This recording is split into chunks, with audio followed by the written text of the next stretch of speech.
जैसे हर रोज बेलापुर के चौपाल पर हलचल थी। बूढ़े से लेकर जवान तक सभी हरिनाथ चाय वाले की दुकान पर चाय की चुस्कियां ले रहे थे। लेकिन आज एक अजीब सी कमी थी। अरे गोपाल दा कहाँ गायब हो गया? रोज सबसे पहले आकर बैठता है, आज तो दिख ही नहीं रहा। सच कह रहे हो भाई, गोपाल दा इतनी देर कभी नहीं करता। कहीं तबीयत तो नहीं बिगड़ गई? वो अकेला रहता है ना, इसलिए मन में डर लग रहा है। उसके बिना तो ये चौपाल सूनी सूनी लगती है। बातों बातों में सभी के चेहरे पर चिंता साफ दिख रही थी।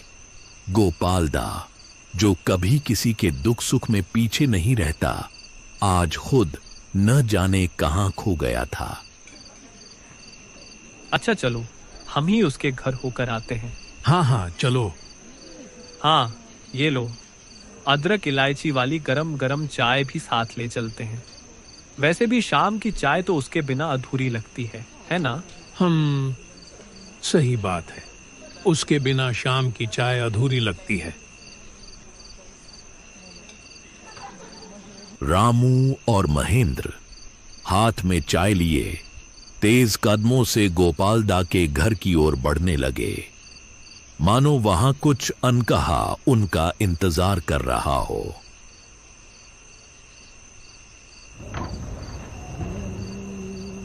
कच्चे रास्ते पर चलते चलते दोनों जंगल की ओर मुड़ गए। गाना गुनगुनाते हुए वे सन्नाटे को तोड़ने की कोशिश कर रहे थे, पर चारों तरफ फिर भी सिर्फ पत्तों की हल्की सरसराहट सुनाई दे रही थी। अरे यार, गोपाल दा का घर किस तरफ था, याद ही नहीं आ रहा। रामू और महेंद्र चलते चलते एक तिराहे पर आकर रुक गए। दोनों कुछ देर चुपचाप खड़े होकर रास्तों को देखते रहे। मुझे भी ठीक से याद नहीं आ रहा। पहले तो कई बार आए हैं, लेकिन अब कुछ समझ नहीं पड़ रहा। चलो, यही रास्ता थोड़ा सही लग रहा है, शायद यही होगा। इसी पर चलते हैं, आगे जाकर पहचान में आ जाएगा। रास्ता भले ही उनकी यादों से ओंझल हो चुका था, पर कदम फिर भी ठिठके नहीं। उन्होंने मन ही मन भगवान राम का नाम लिया और भरोसे के साथ उसी ओर बढ़ चले। रात बहुत हो चुकी थी। अंधेरा चारों ओर फैल चुका था। आखिरकार देर तक भटकने के बाद महेंद्र और रामू गोपाल दा के घर पहुंच ही गए। घर सुनसान खड़ा था और आसपास कहीं कहीं भेड़ियों की डरावनी की आवाज गूंज रही थी। अरे ये क्या बात है भाई, गोपाल दा के घर में तो पूरा अंधेरा है, ना कोई बल्ब जल रहा, ना लालटेन, कुछ भी नहीं। अरे गोपाल दा, दरवाजा खोलिए। गोपाल भाई, दरवाजा खोलो। अरे सुन भी रहे हो क्या? पता नहीं अंदर है भी या नहीं। गोपाल दा ने दरवाजा खोला। उनकी आंखें थकी हुई थीं, चेहरा फीका लग रहा था, जैसे कई दिनों से ठीक से सोए न हो। अरे तुम लोग, आओ आओ अंदर आओ। फिर गोपाल महेंद्र और रामू को घर के अंदर ले जाता है। हमने तो शॉर्टकट लेने के चक्कर में जंगल का रास्ता पकड़ लिया। पूरा अंधेरा था, ऊपर से रास्ता भी भटक गए। ओह, वो रास्ता तो बहुत खतरनाक है। अब गोपाल लालटेन जलाकर महेंद्र और रामू की लाई हुई चाय लेकर बैठ गया। अरे तुम लोग भी ना मुझसे कितना प्यार करते हो। एक दिन नहीं आया तो मेरे लिए चाय ही लेकर चले आए। अरे गोपाल दा, आप भी क्या बेलापुर के लोगों से कम प्यार करते हो? जब भी किसी को मदद की जरूरत पड़ती है, सबसे पहले आप ही तो पहुंचते हो। गोपाल मुस्कुराता तो है, मगर लगता है जैसे उसका मन कहीं और ही भटक रहा हो। क्या हुआ? ऐसे चुप क्यों हो गए? बताओ ना। गोपाल कुछ पल खामोश रहता है, फिर धीरे से कहता है, दरअसल 2-3 दिन से बिल्कुल अच्छा नहीं लग रहा है। मन बड़ा भारी भारी सा है। वो तो तुम्हें देखकर ही पता चल रहा है गोपाल दा। हमें खुल के बताओ बात क्या है, तभी तो हम समझेंगे ना। असल में तुम्हें तो पता ही है, मेरे पिताजी पिछले कुछ सालों से बुलंदशहर में ही रहने लगे हैं। हाँ, जब से तुम्हारी माँ का देहांत हुआ तब से वो गांव में कम ही दिखते हैं। हाँ, माँ के जाने के बाद वो बहुत बदल गए। पहले हर त्योहार, हर मौके पर सबके बीच रहते थे, लेकिन फिर अचानक जैसे सबसे दूर हो गए। काम में ऐसे उलझ गए कि यहां रुकते ही नहीं, बस काम से आते और फिर चुपचाप बुलंदशहर चले जाते। माँ का जाना उन्हें अंदर से तोड़ गया होगा। अकेलापन हर किसी को बदल देता है। और अब ये चिट्ठी देखो, बस इतना लिखा है, जल्दी आओ, बहुत जरूरी है। बस इतना ही, और कुछ नहीं? यही तो मुझे खाए जा रहा है। पिताजी कभी अपने लिए नहीं बुलाते, हमेशा यही कहते हैं, तुम लोग अपना काम करो, मैं ठीक हूं। और अब अचानक ये बुलावा। गोपाल, शायद इस बार उन्हें सच में तुम्हारी जरूरत हो। हाँ, कल सुबह हम तीनों साथ चलेंगे। चाहे जो भी हो, पिताजी को अकेला नहीं रहने देंगे। बिल्कुल सही कहा। चलो फिर कल सब साथ निकलते हैं बुलंदशहर। इतना कहते ही मानो गोपाल के दिल पर रखा बोझ एकदम से हल्का हो गया। और हाँ, वहां पहुंचकर पिताजी से मिलने के साथ साथ थोड़ा घूमना फिरना भी हो जाएगा। कई दिन हो गए गांव से बाहर निकले ही नहीं। सही कह रहा है। जब से ये खेत खलिहान और रोज का वही कामकाज, अब तो मन भी बदल जाएगा। ठीक है, चलो, लेकिन याद रखना, असली वजह पिताजी हैं, बाकी सब बाद में। अब और कुछ नहीं, बस कल जा ही रहे हैं। और हाँ, तुम्हारे पापा के हाथ का बना मटन भी खाएंगे। याद है ना कैसे बचपन में हम तीनों साथ बैठकर खाया करते थे? गोपाल के चेहरे से जैसे अब चिंता के बादल हट चुके थे। उसके होंठों पर हल्की मुस्कान थी और आंखों में ढेर सारा सुकून। मैं बहुत खुशनसीब हूं जो मुझे तुम दोनों जैसे दोस्त, भाई के रूप में मिले। पापा से भी यही कहूंगा, एक बार वापस बेलापुर आकर रहो।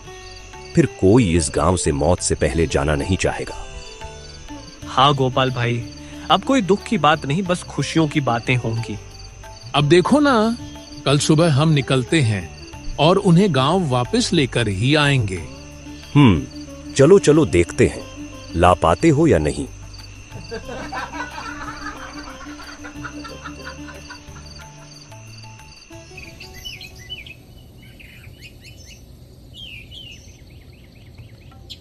अगली सुबह गोपाल, रामू और महेंद्र बुलंदशहर की ओर रवाना हो गए। गोपाल के मन में बहुत खुशी थी। आखिरकार अपने पिताजी से मिलने का जो अरमान था वो अब पूरा होने जा रहा था। उसने पिता की पसंद के गुलाब जामुन और साथ में एक नया कुर्ता पायजामा भी रख लिया था। रामू और महेंद्र भी गोपाल के लिए बहुत खुश थे।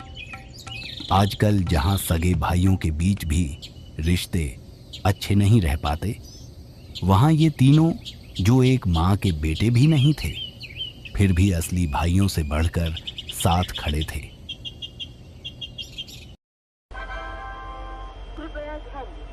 तीनों बेलापुर स्टेशन से बुलंदशहर की ओर निकल पड़े।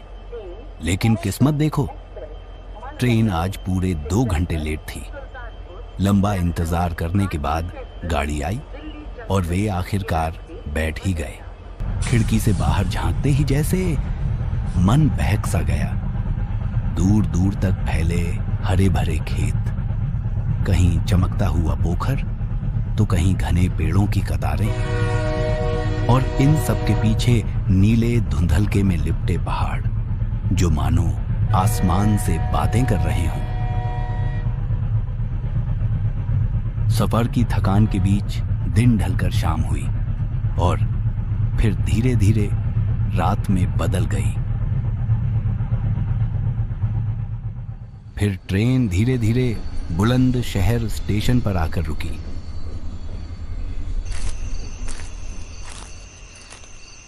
तीनों स्टेशन पर उतर चुके थे। प्लेटफॉर्म पर सन्नाटा था। बस कभी कभार हवा की सीटी सी सुनाई दे रही थी। चारों ओर अंधेरा और वीरानी पसरी थी। अगर ट्रेन आज 2 घंटे लेट न होती तो हम इतनी देर से यहाँ न पहुँचते। सच कहूं तो लगता है आज बस हम ही तीनों बुलंद शहर पर उतरे हैं, कोई और तो दिखाई ही नहीं दे रहा। रात इतनी गहरी हो गई है कि एक इंसान तक नजर नहीं आ रहा। चलो स्टेशन से बाहर निकलते हैं और कोई रिक्शा ढूंढते हैं। तीनों स्टेशन से बाहर निकलकर देखते हैं, रिक्शा तो दूर, एक इंसान तक नजर नहीं आ रहा, न ही कोई जानवर। चारों ओर सिर्फ अंधेरा और वीरानी पसरी हुई है। हवा में कुछ अजीब सी खामोशी है, जैसे पूरी जगह ने सांस लेना बंद कर दिया हो। जिस बात का डर था वही हुआ। पूरा सुनसान हो गया है। लगता है हमें पैदल चलकर ही जाना पड़ेगा। चलो पैदल ही चलते, ज्यादा दूर तो नहीं है। दूर तो ज्यादा नहीं है, पर वो रास्ता थोड़ा।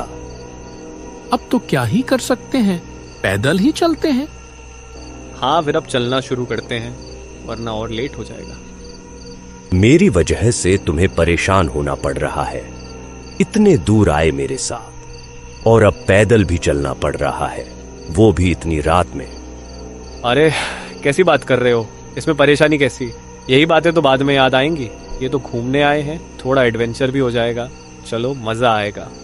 तीनों ने पैदल ही चलना शुरू किया।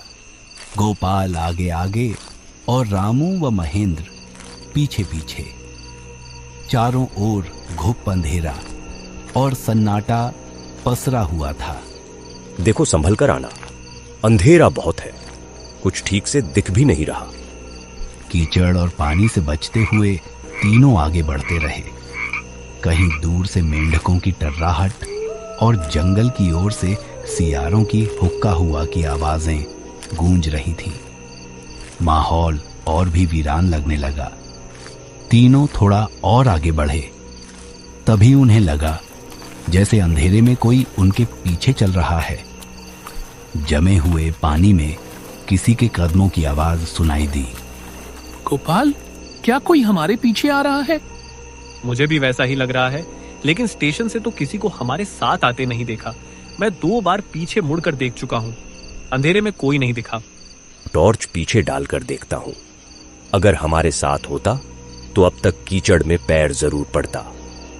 यह कहकर गोपाल ने टॉर्च की रोशनी पीछे डाली, लेकिन हैरानी की बात थी, वहां कोई नहीं था। तीनों एक दूसरे को देखकर सन्न रह गए। लगता है जो भी था किसी और रास्ते से चला गया। शायद। चलो आगे बढ़ते हैं। वे फिर से चल पड़े, लेकिन कुछ ही दूरी पर फिर वही आवाज, जैसे पानी में कोई कदम रख रहा हो। इस बार आवाज और भी पास से आई। अब तो ऐसा लग रहा था कि जो भी है उनके बिल्कुल पीछे ही है। एक पल को रामू को महसूस हुआ कि उसके कंधे के पास किसी की ठंडी सांस पड़ी हो। रास्ते पर चलते चलते तीनों ने नोटिस किया, बुलंद शहर के सारे घर अंधेरे में डूबे थे। ये क्या, सब इतने जल्दी सो गए क्या? यही तो अजीब है, ये जगह मुझे ठीक नहीं लग रही। जल्दी जल्दी चलो। इतने में तीनों ने साफ साफ सुना, अंधेरे में डूबे घरों के भीतर से हंसी की हल्की आवाज, मानो कोई फुसफुसाकर कुछ कह रहा हो। तीनों की रफ्तार और तेज हो गई। डर के बावजूद वे भागते भागते गोपाल के पिताजी के घर के पास पहुंचे, लेकिन वहां भी हाल वही था, पूरा घर अंधेरे में डूबा हुआ। गोपाल आगे बढ़कर दरवाजा खटखटाने ही वाला था कि ठीक उसी समय दरवाजा अपने आप खुल गया। तुम लोग आ ही गए। आओ, अंदर आओ। तीनों चौंक गए, जैसे पापा को पहले से ही पता था कि वो लोग आने वाले हैं। गोपाल तुरंत पापा के चरणों में झुक गया, प्रणाम किया और गले से लग गया। उसी पल उसके पूरे शरीर में सिहरन दौड़ गई। पापा का शरीर बर्फ जैसा ठंडा था। रामू और महेंद्र ने भी प्रणाम किया और वहीं ठंडक महसूस की। आओ, तीनों अंदर आओ। पापा, आपकी तबीयत ठीक है ना? ये चेहरा एकदम सफेद और आंखें एकदम लाल हो गई हैं। ठीक से खाना नहीं खा रहे हो ना? मैंने कितनी बार कहा था मेरे साथ बेलापुर चलिए, लेकिन आप तो यहीं रहने पर अड़े रहे। नहीं बेटा, अब कहीं और जाने का समय आ गया है। तेरे इंतजार में ही था। क्या मतलब पापा?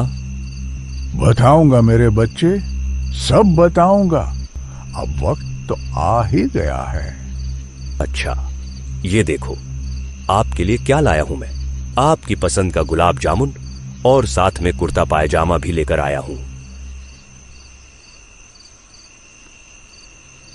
पापा कुछ देर तक बस उन चीजों को देखते रहे, फिर उनकी आंखों से आंसू बहने लगे।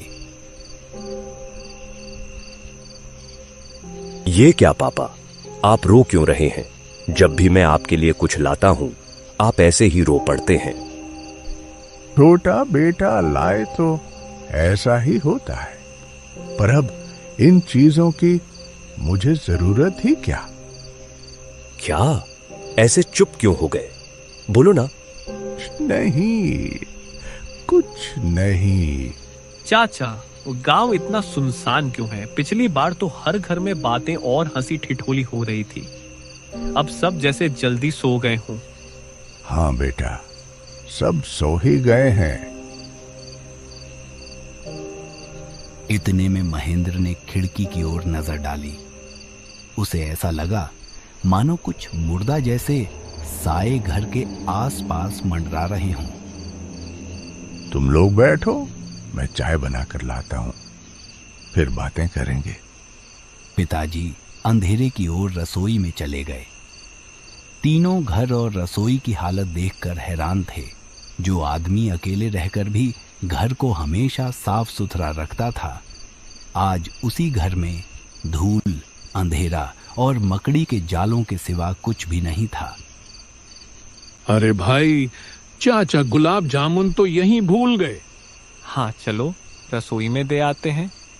चाचा की थोड़ी मदद भी कर देंगे।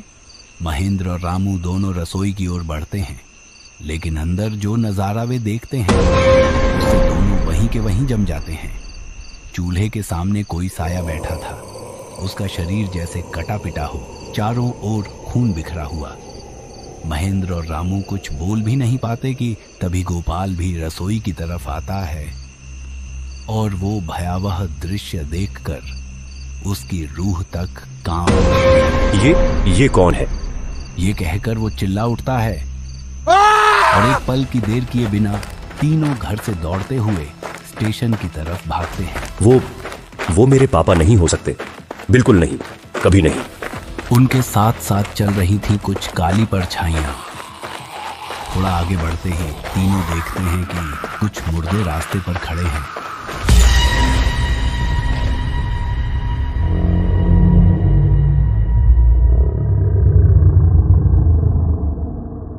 उनमें से एक मुर्दा धीरे धीरे आगे बढ़ता है, बिल्कुल गोपाल के सामने आकर रुक जाता है और फिर उसकी हड्डियों से ढका चेहरा धीरे धीरे इंसानी शक्ल लेने लगता है।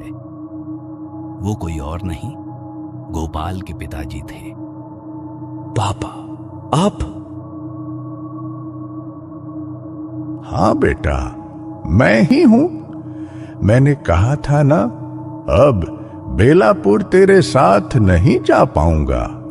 इस गांव में अब कोई भी जिंदा नहीं है, यहां तक कि मैं भी नहीं।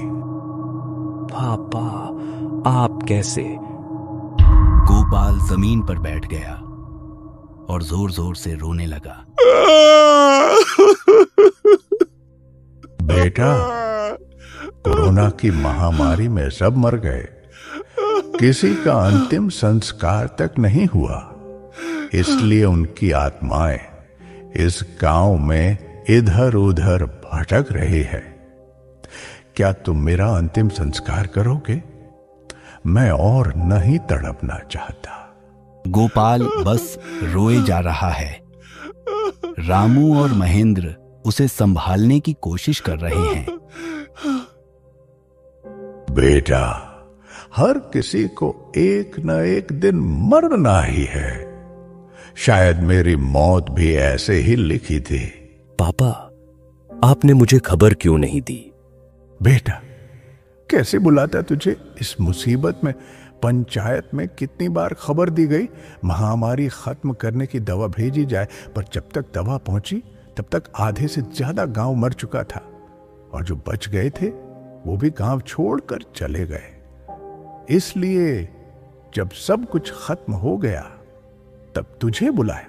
पिताजी गोपाल के सिर पर हाथ रखते हैं। गोपाल बेटा, तुझे मेरा एक और काम करना होगा।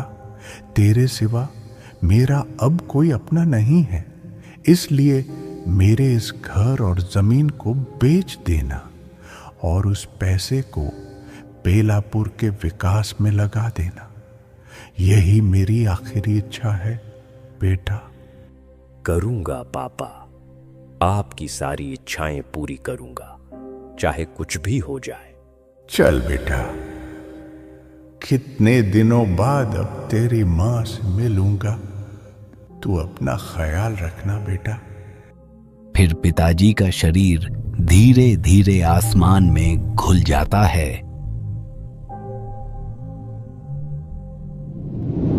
अगली सुबह पिताजी की याद में आंखों में आंसू लिए गोपाल ने उनका अंतिम संस्कार किया। उसी शाम तीनों गोपाल के घर बैठे थे। पिताजी की याद में चुपचाप बाहर ठंडी हवा की सरसराहट थी। तीनों के मन में एक ही सवाल घूम रहा था, हम उस मरे हुए गांव से जिंदा कैसे लौट आए? लेकिन उन्हें नहीं पता था, उस रात जो लौटे थे वे सिर्फ 3 नहीं थे। उस गांव से कोई और भी उनके पीछे आ गया था।